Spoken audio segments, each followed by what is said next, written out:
원문에는 21절에 하시니라라는 말이 없습니다. 다시 말해서 주님께서 하신 말씀을 직접 인용한 것이 아니라 16절부터 21절까지는 요한이 설명을 더한 것으로 보는 것이 타당합니다.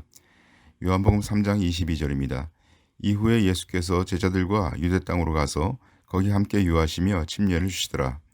예수님께서 예루살렘에서 니고데모와 대화하신 후에 그곳을 떠나서 유대 시골 지역으로 가십니다.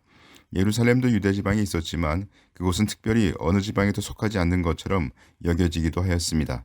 이제 주님은 거기서 침례를 주셨는데 주님께서 직접 주신 것이 아니라 제자들이 준 것입니다. 주님께서는 침례 요한으로부터 침례를 받으셨죠.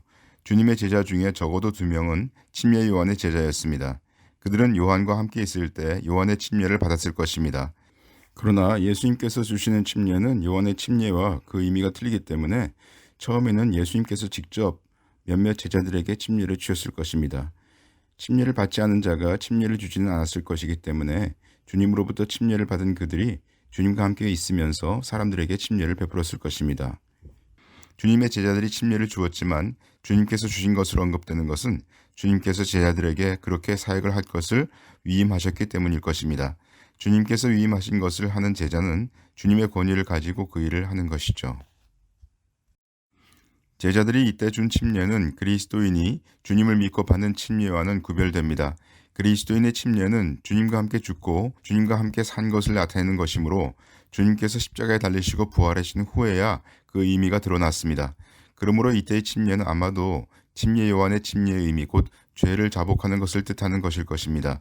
그렇게 침례를 받은 자는 자신이 죄인임을 인정한 자이므로 후에 그리스도께서 죽으시고 부활하셔서 죄들의 사함을 주시는 그 약속을 받아들였을 것입니다.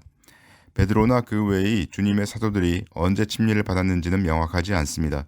베드로는 오순절에 사람들에게 말하기를 회개하고 예수 그리스도의 이름으로 침례를 받고 죄들의 사함을 얻으라고 하였습니다. 그러므로 베드로는 그때 이미 침례를 받은 상태였을 것입니다.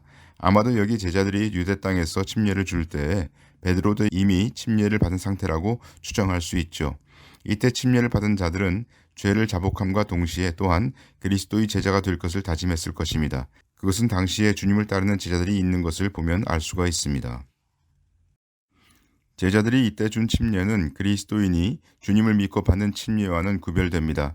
그리스도인의 침례는 주님과 함께 죽고 주님과 함께 산 것을 나타내는 것이므로 주님께서 십자가에 달리시고 부활하신 후에야 그 의미가 드러났습니다.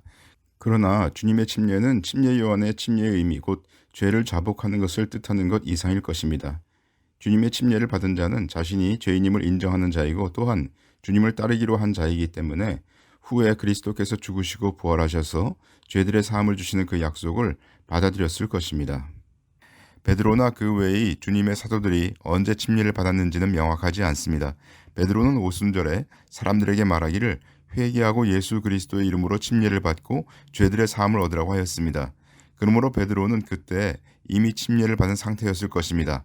아마도 여기 제자들이 유대 땅에서 침례를 줄 때에 베드로도 이미 침례를 받은 상태라고 추정할 수 있죠. 이때 침례를 받은 자들은 죄를 자복함과 동시에 또한 그리스도의 제자가 될 것을 다짐했을 것입니다. 그것은 당시에 주님을 따르는 제자들이 있는 것을 보면 알 수가 있습니다.